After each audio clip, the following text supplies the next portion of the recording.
taking an unconventional look at stocks, property, bonds, economics, and more. This is the Total Money Management Podcast with Steve Moriarty, Tom Hill, and Jacob Senior.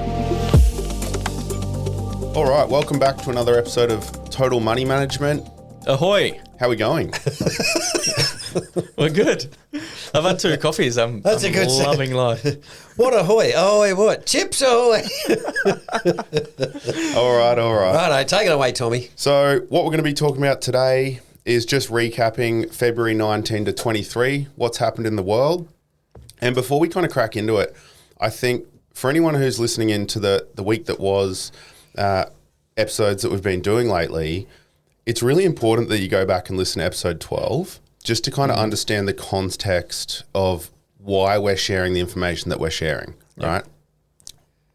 Yeah. I think it's definitely important. The reason I think we're talking about that is we've had a few people reach out recently going, oh, we're loving the podcast, but like, in what's the context? What the hell are you talking about? What are you talking about? Why is Steve talking about COVID? Yeah. So episode 12 is really important. And I think what we've been thinking about over the last few weeks is how do we serve the audience a little bit more? So reach out with any questions, I think, is the important thing. If you jump onto the website, totalmoneymanagement.com.au, there's a contact us page. What do you want to know about? Because we're 23 by the time this is released, 23 episodes in, and we've answered a couple of questions, but we're getting individual things through your socials, Tom, your socials, Steve, and mine. And we just want to start to provide a bit more context around what are you guys seeing and feeling every week on the ground, and we'll start to build some podcasts around that as well. So you can get us via email, website, socials, ask away, because we're here to help clear your mind in terms of investing. Yeah, I think that just putting that, the reason episode 12, as you said, Tom, is important is what we're trying to do is, because we're providing an education service, we have to teach people how to think for themselves, right? And so there's 2 ways to do that. What you find with a lot of investment newsletters, right, is they say, buy ABC company, right? And people will buy ABC company. They'll read the blurb on the ABC company like, oh, here's why it's a great share because it's, got this and it's got a mine here and it's got lots of lithium and blah, blah, blah, and lithium's really hot. And you go, oh, right, okay. So you buy ABC, right? Now, you have to, if you don't have the broader knowledge, you don't really know what you're doing. Well, you don't know what questions to ask. You don't have the framework to go, why do I need to buy Tom company? Well, these are 5 questions you need to ask to ensure that we're investing sustainably and something that makes sense over the next however long that you're investing for. So what we're trying to do is give people frameworks, right? Yeah. That's the important part, because as we said, and people listen in the new normal, the world has changed, and so therefore the old way of doing things is no longer valid. And it's as simple as what we often talk about here, which is, NVIDIA. Everyone going, nuts on NVIDIA. Well, okay, that's good while it lasts, but within the broader context where we say, well, the market's really expensive, information technology had a great run, blah, blah, blah, then that's where people go, okay, now I've set these guys have given me the framework about how I think about investing. Because if you don't do that, what you're doing is simply, in our case, for example, if every week we said, listen, here's a company to buy, people go, oh, right, okay, well, I'm going to buy that company. But what I'm saying is that's not what our job is. Our job is to educate people and give them information so that if the 3 of us get wiped out on, a road accident, not so morbid. Yeah. But what I'm saying is, if we leave the scene, people can say, at least I know how to invest my money, right? Because again, it's dare I say it, that old cliche, feed a guy a fish and teach him to fish, right? And what we're doing here is saying to people, we want you to listen to us, and then go away and go, oh, now I know why those guys are always talking about. This makes sense. A conflict, right? Oh, right, okay, because it hasn't been. We're no longer in 30 years of globalization, right? And this week, America said, right, we're gonna screw down on China even further. Well, what's probably going to happen is that some Chinese spy wipes us out because we're just constantly talking about how much China sucks. But that's beside the point. But I'm just setting that background, right? Which is, if you understand a framework, then that helps you to say, well, I'm not going to invest in Nvidia because it's on a PE of 85. It's already made 600%, blah, blah, blah. Now, which leads me to this quick thing. If you have a look at the S&P, and I'll put it in the show notes, but I put it in a newsletter a few months ago, right, as a resource. If you look at the month of February and you look at the sectors, right, everybody just about followed the US, right? So what happened in the US in February? Information technology went gangbusters, energy not so much. What happened in Australia?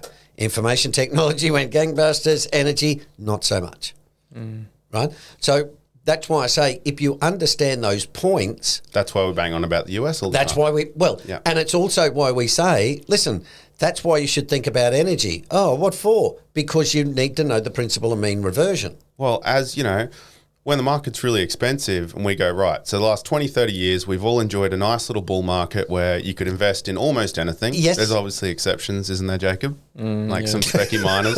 Let's not talk about specky miners. But for the most part, it's been really easy to make a lot of money. And Yes. now we're saying we need to go back to focusing on valuation. Yes. And focus on not losing money. And there's still plenty of opportunities out there, but we just need to change our approach. Yes, and we're changing our approach because the world is changing, right? Yes. And I think I did a video during the week on mindset, right? You hear this thing all the time, right? Tom, you've got to have a really good mindset, right? You've got to have a growth mindset. Bullshit. What you got to do is you got to buy stocks when they're cheap, right? You got to get up, have an ice bath. Well, yeah, No, you know. you think them up. And what I'm saying is, you get that stuff in bull markets, right? Which is, it's all about, dude, you gotta get in there and you gotta do this and you gotta do that. And what I'm saying is, no, it's got nothing to do with you, right? I've got a really good mindset. I'm going to run through that brick wall. No, you're not, dude. There's the laws of physics, right? You can have all the mindset you like, but it's not going to happen. And what I'm saying to people is, you can have a really great mindset. Odds of a really good return in the US market with a CAPE of 35 and a 15-year bull market, you can have all the bloody mindset you like. I'm telling you, you're not going to do that well, right? It's what people harp on about, which is have the best trading psychology and investor psychology and read all these books. But to your point, you can have the best traders, investor psychology in the world. If the CAPE's at 35, your 10-year return's not going to be as great as if it was at 15. Yep. So, and that's because, again, we go back and look at history. What's happened every time the CAPE's at 35? It's been terrible. Okay. Have we got an alternative to say, Steve, here's why it's going to 45, 50, 55, 60? yeah. Well, I can't find one. It might, though. Absolutely. What's the probability of it, though? According to history, 0. Right? But that's my point. What we're doing is saying to people, look, we're just telling you what the market history is, our 8 principles, the new normal. If you say to me, Steve, you're full of shit, it's going to go to the moon, it's like, okay, that's fine. I have no problem with that at all. All I'm doing is looking at the facts. I'm not saying, Steve, I've got a really good mindset and, mate, I'm going to make 60% a year. It's like, okay, off you go. But I'm just giving you the alternative, which is, it's pretty unlikely. Man, if it went to 50, all I can think about is the absolute terrible downside that had happened very violently. Don't lose money. Yeah. Right? All right. So, week that was. The reason I said ahoy at the beginning was because we're talking about... Because you didn't see the word ships. Because I didn't see the word ships on the newsletter. But we're talking about sending messages to China. Australia's becoming a regional power. And that we're obviously backed by the US and Japan. But what does it really mean? We're talking about, there's a company called Austral over in... Where's that at? WA, I think. WA, yeah. They've been Australia's shipbuilders for a long time, and they've won contracts to build US stuff as well. Okay. But what it really means is we're now deeply embedded with the Americans and the Japanese. This week we signed a military partnership with the Philippines, I think. The Philippines president, Philippines, one of those smaller Southeast Asian countries, he came here during the week, gave a speech to Parliament. Now, that's why I'm saying the benefit of the new normal is they don't turn up like that. They turn up when there's some national security issues. Yeah, why would we be doubling the size of our naval fleet and spending $7.2 billion? Yeah, when we haven't for the last 30 years. Why didn't we do it 30 years ago when it's cheaper? Because we were all friends 30 years ago. And this is specifically to match China's military build-up? Is that what it's for? Well, it's the world has changed, and now we're saying, listen, we've now discovered that China's got plans on taking over the world or whatever. The Americans say that's not in our playbook because, again, America said we will monitor the waterways so everybody can trade. But when China said, well, no, we're just going to take your technology and do it ourselves, that's when the Americans said, well, hang on, you guys, we're prowling the waterways to keep your trade routes safe. But if you guys don't want to play by the game, well, okay, you can hope you create a fleet that will protect stuff coming to your market. So that's where, the Red Sea stuff, right, with the attacks on the ships. That would be diabolical if the Americans weren't there knocking out drones, right? And what we forget, because we haven't had it for 30 or 40 years, is that's what it was like when I was younger, right? There was talk of nuclear bunkers and nuclear war and lots of military manoeuvres, all that stuff, because back then it was America and Russia, which we're now no longer friends with again. So everything's gone back to that old way of saying, righto, China's huge. Who's going to help me repel China? Oh, well, Japan, Australia, the Philippines, Malaysia. They're dragging in these countries to try and constrict China from taking over, right? And that's what regional geopolitics is about all the time. Well, China's military build-up, it just states here, is the largest and most ambitious of any country since the end of the Second World War. Yeah. So that's a pretty bold statement in itself. Why would we do that if we weren't trying to prepare for absolutely. something? That's why I've said in the last 30 to 40 years, what's dominated is free markets, right? We're all trading, we're all friends. China, you're getting rich and we're getting cheap iPhones. This is fantastic, right? What do we want to argue with those guys for? Once those guys start saying, actually, we're going to start building lots of bombs and we've got a couple other things in mind, we go, hang on, let's have a look at this. And again, this is just natural cycles in geopolitics, right? Because from 1945 to 1980 or 1991 exactly, we had the Cold War, right, between America and Russia. Well, see, you guys, you weren't even born, right? Whereas I was 20 years of age. So what I'm saying is, from that point of view, I'm able to say, this is looking a little bit like things were previously when I was a young tot. And that's what I'm saying in terms of investing. It's no longer about, I'm going to buy Alibaba, right? Because it's a cheap Chinese company. It's like, okay, but there could be some sovereign risks there. Okay, which for the last 30 years, I could, I'm going to buy a Polish, jewelry maker if I wanted to and not worry about getting my money stolen. Like our Russian stocks. Like our Russian stock, exactly. That we can't do anything with now. Just got to wait. Perfect example, right? I might be waiting forever. We're going to be waiting for a while. And then some. So the new normal, so governments are now, they're choosing now where the money's going, where it's flowing and what we're spending on. What you mentioned before, we're coming away from free markets that allocates that capital expenditure. Yes. Now we're moving towards governments allocating and choosing where the money's flowing. And again, that's in response to the US government's industrial policy. Yes. So, and we've got a few notes here on subsidies and how Trump's having some indication, particularly if he gets into office, he'll have more flexibility and power absolutely. to change where that cannon points. Things are really going to ramp up if Trump gets in. I don't expect Trump to win. There's my prediction.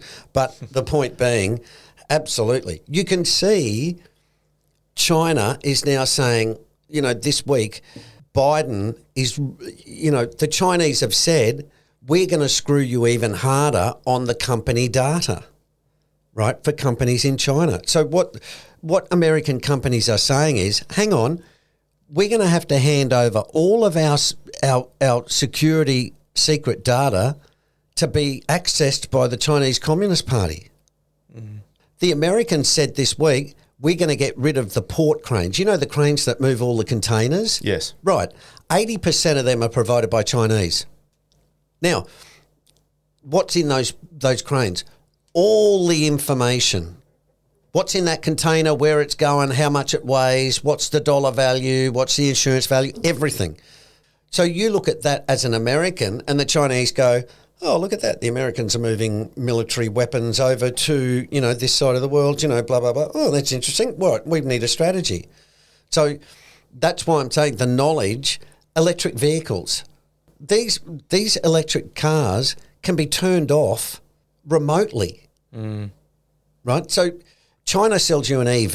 It's got all your data, right? Like the iPhone. We know where you're going. We know who you're seeing. We know the miles you're doing, right? And that's really, really important stuff. And so that's why I've said a while ago, we're going to have parallel highways, right? Because we can't say, let's go to China and build a factory, and the Communist Party says, great, hand us over all your data, and then we're going to create factories of our own, and you're going to go broke.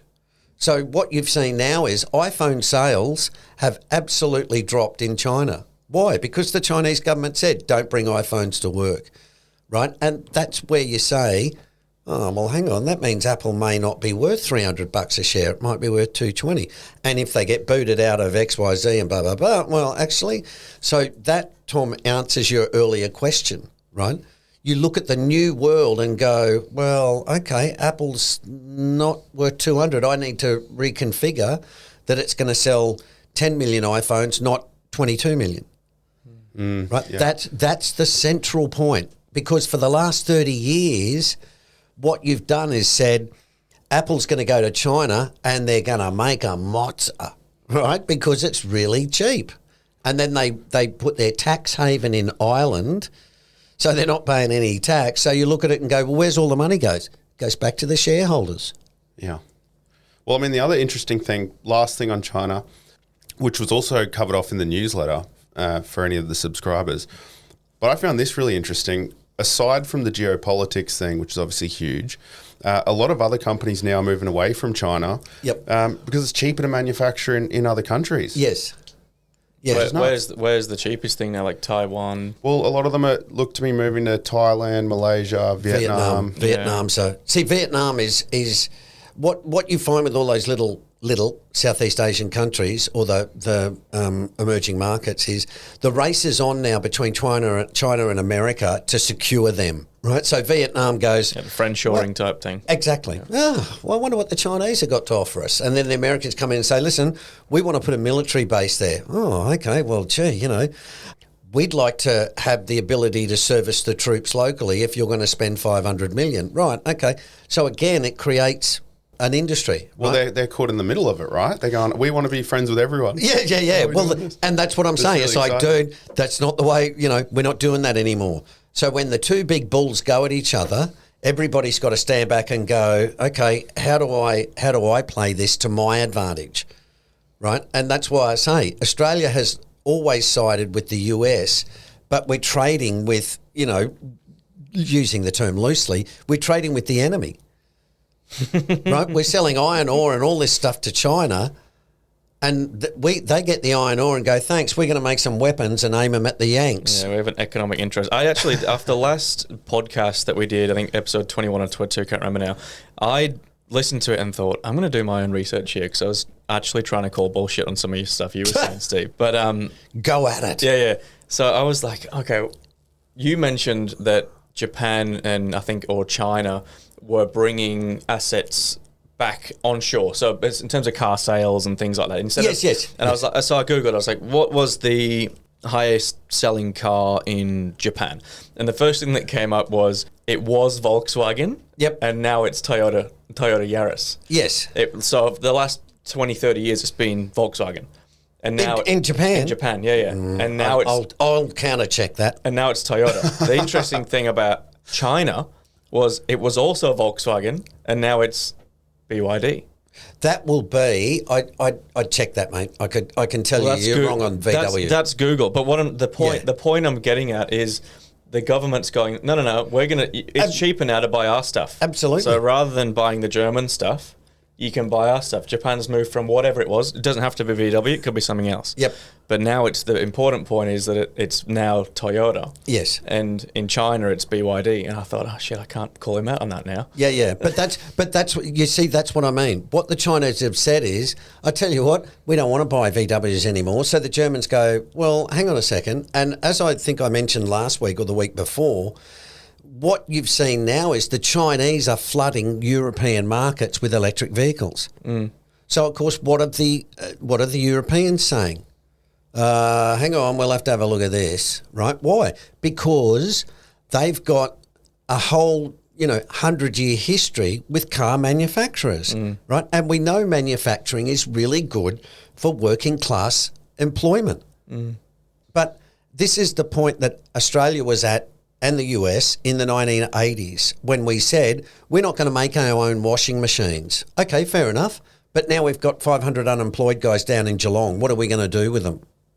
So what did we do with them? We lent them money and they speculated in property. Now, that's a really short story for a longer issue. But the point being, when a country says, no, we're not buying your washing machines anymore, we're going to make our own, that's creating unemployment. And in fact, Jacob, we're going to start selling you our washing machines, right? Now, countries like Australia and the US say, okay, well, that's fine. Yeah, cool. We're getting a cheap washing machine. Countries in Europe that are similar to Japan, especially like Germany, go, hang on a second, we're not having that. And that's the global problem we've got, which gets us to the point where countries are now saying, well, if you guys are not going to change and open up your markets, well, we're going to change. And that's what the Americans did, right? The Americans said, righto, we've given you full access to our market for 20 years. You guys now want to build it all yourself. That's fine. We're going to do the same thing. And now all those countries are going, oh, that's outrageous. It's like, guys, you've been doing it for 20 years yourselves. So, if you want to have a level playing field, that's fine. But they don't, right? They don't. And that's why we're at where we are. Well, I don't think they can either. Like, I think it's a nice to have. I'd love to have a level playing field, but I don't think they actually can. No one wants a level playing field because it's against, this is where, again, dominant economic theory says, oh, if everybody trades freely, it'll be great. And it's like, yeah, okay. How's that operate in real life? Well, it's impossible. You need a durable competitive advantage. Well, yeah, see, but that's... In global economics, that's a comparative advantage, which is different from a competitive advantage, right? A comparative advantage is we got shitloads of iron ore. And the Japanese go, we got shitloads of people. Okay, well, we'll send you our iron ore and you people build all that stuff and send us back to it. You get the iron ore, we get the Toyota Yaris's. Cool, that's a great deal. Yeah. The problem comes in when the Japanese say, oh, we've just discovered a big bunch of iron ore in our backyard. Listen, we're going to do that and we're still going to sell you the Toyotas. We go, hang on, that's not fair. We don't need you now. That's exactly right. Yeah. Okay. Look, the next point worth discussing, thanks for sharing this, by the way, in the newsletter. I had never thought about the correlation between energy and tech.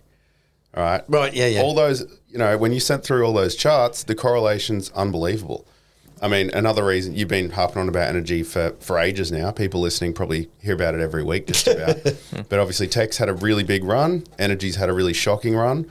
It's just another thing to look at, worth paying attention. Well, it just again gets back to this idea of when you look at sectoral ETFs, right? If we talk, Well2, for example, right? Yeah. What we're doing is saying, just buy the ones that are down the bottom, right? Because they're going to go up at some stage. And so the important part is that you, again, understand that these cycles and mean reversion, the 8 principles we talk about apply at these levels. And let me give you an example, right? if you invest in a Sydney average property at the moment as an investment, not as a home, as an investment, okay, you're going to generate about 2.5%, maybe 3% gross, right? So really you end up with nothing on an earnings basis, right? So you're speculating all on the capital gain, okay? If you buy a bond, you'll get roughly maybe 5%. Okay. If you have a term deposit, you'll get about 4.5, and you can even get 5 places. Yeah. Okay. Last year, when we recommended Woodside, last year it paid a dividend which was 11%. Which one do you want to have? Yeah, and you can get that out of the market and have it in your bank account. Well, yeah. See, what I'm saying is, if I said to you, Jacob, I'll offer you 0%, but chance of a big capital gain, but a big capital loss, I'll offer you 4% and for 12 months, and you'll be sure about getting your original, $1 million back plus your 4.5%, or I'll offer you 11%. You'd go, well, shit, Steve, give me the 11%. Yeah, well, the difference is you don't know you're getting 11% necessarily beforehand, because there could be some... Absolutely. The share price could drop. And Absolutely. That washes out. Absolutely. But my point being also too, Jacob, you raise an important point there about the difference between shares and property, right? Which is, in a property, you can't rebalance, right? Yes. And I'm going to be talking about this in a masterclass in about 3 weeks. It's really, really important because it's a different investment structure, okay? If you make $200,000 in a property, you got to sell the lot. Yeah, you can't sell a bedroom. Right? You can't peel the profit up as you're going along. You can do that in stocks. You can average down in stocks. You can't average down in property.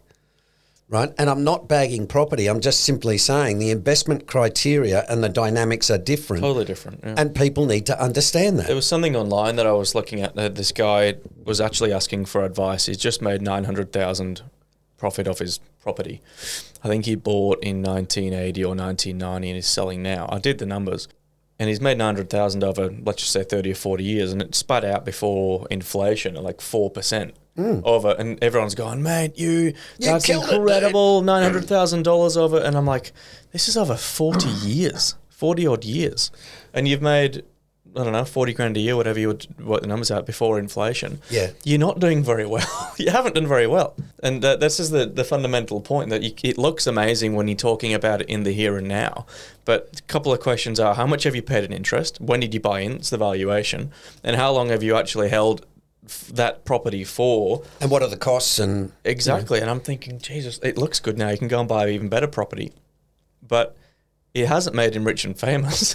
And you sell a property, what do? Well, you don't go and live in a park. You now got to buy another property to live in. Yeah. Or you can buy a couple of properties with it, but then you're in the same exactly. position. But my point, Jacob, is with stocks, you can sell out of the market and go, right, that's it, I'm sitting in cash. You can't sell your property and go, now I'm homeless. It's like, no, now you've got to go and buy a property. Now, you might say, well, I made... I've got $1.5 million. I'm going to put 500 into a little unit and, live off $1 million. That's fine. But you still got to learn how to invest that $1 million. Yeah. Well, you don't make the $1 million in a couple of years either. You make the $1 million over 40 years. Yeah. And then you're like, it's only 4%. Remember we talked about this I think it might have been a couple of sessions ago, where I said, Sydney from 1980 to 2000, the compound real return was 2%. Right? And over the 40 years, it was something like, I think it was 3%. Right? Yep. And stocks were roughly about 4.5%. So that's why I always say to people, you really got to sit down and do the numbers, because if you don't, you drift off into a lot of people at the moment with the emphasis on the capital gain. Now, I have no argument about making money on the capital gain. All I'm saying to people is, make sure if it doesn't go pear-shaped, your $1 million turns into 800,000. Yeah. Right? So it's a highly leveraged bet. That's what it is. It's not an investment, right? It's not generating a positive cash flow, because that's why something like 80% of people are negatively geared. It's shocking at the minute. Let's cover one more topic. We'll talk about the Friday topic, which is German companies are now favouring the US over China, and then we'll wrap it up, and we've got another week that was for next week as well. So, look, the US are undergoing an investment boom. Thanks to Mr. Biden's Inflation Reduction Act. Yeah. and Germany wants into it, but I actually don't know what that means. You've done more research on that than Well, than I their have. investments doubled from last year, right? Yeah, it means you can no longer export from Germany to the United States unfettered, and again, if you go back and look at Japan in about the 80s, when all the deregulation and everything started, Japan is number one and we're going to take over the world, right? And they had the property bubble and they had the stock market bubble. The Americans had to go to the Japanese and say, I think it was about 1986, right? They went over and they called it the Plaza Accord, right? And what it was the Americans going to the Japanese and saying, guys, you got to stop stuffing around with your currency, your exchange rate, keeping it artificially low so you can continue to export millions of cars to the American market, and you're wiping out Holden, Ford and Chrysler. Yeah. Right? So what they said was, you come and build car factories in the US, right? If you want access to our market, no problem. But you build them in, Montana instead of Shizuoka. Yep. Invest in jobs. Exactly. Yep. Exactly. Right? So that's what's going on now, again, with the Germans, by the Americans saying, first of all, there's two things going on. Germany is in real trouble because their manufacturing base relied on cheap Russian natural gas. Yeah, which has been turned off. Well, that's all over Red Rover, right? Yeah. So now the Germans are saying, holy dooly, where's the cheap energy? America. Well, Right. we're not going to go to China because we don't want to piss America off. Well, but also too because China is hostile. Yeah. You see, because the Chinese are saying, yeah, bring your stuff here, then we'll pinch it and sell it back to you. Right? Well, the way am I reading this right? So in 2023, Germany invested over $5 billion into the US and created 7,000 jobs. Well, probably, yeah. Jeez. That's In a small year. Mate, that's small fry. Is it? Oh, God, yeah, that's small fry. That's just the checkings account? But see, this is Biden's Inflation Reduction Act has $55 billion in subsidies. Oh, right. So every company goes, hello, let's go off to the United States and get some of that stuff, right? Because the American market is still the biggest in the world. It's still the richest, right? It's the place to be. If you look at China, you got a hostile communist party, right? You've got to hand over all your data. You've now got a local market that's suffering big time, right? As you mentioned before, Jacob, it now doesn't have, the cheapest wages in the world, right? Because it's had, the GDP in China's gone up like 500% or something, right? So that's where you start saying, actually, we should have a look at Vietnam. Yeah, Now, well, that graph before, the cost of labour for producing things in Yes. China's gone up 400% or something. exactly. But that's the way it should be, right? Because they're getting richer. Yeah. Yeah, true. Which is this for another time, but I was thinking, it's gone up to about $8 an hour for the average employee, which is from $1. So the economy must be doing pretty well, but everything else is pointing towards that it's not, which is not for now. But I just wanted, Yes, I wanted to I talk will. about it at some point. I can explain that, but it's essentially what in a line. They don't allow wages to grow that much. That's why they stay competitive. And it's the same in Germany and it's the same in Japan. Mm-hmm. Right? Let's pay them less and that way we can sell them more cars to the Americans.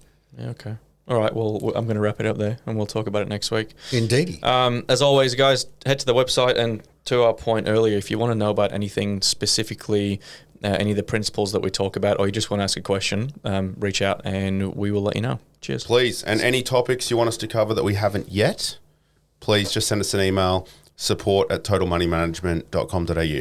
And just before you go, I did get the name of Taylor Swift's boyfriend. Got to go. Thanks. See you later. Stay up to date on our socials. Just search for Total Money Management on Instagram and TikTok. For your free investor personality assessment, go to totalmoneymanagement.com.au. And as always, remember, we don't provide financial advice.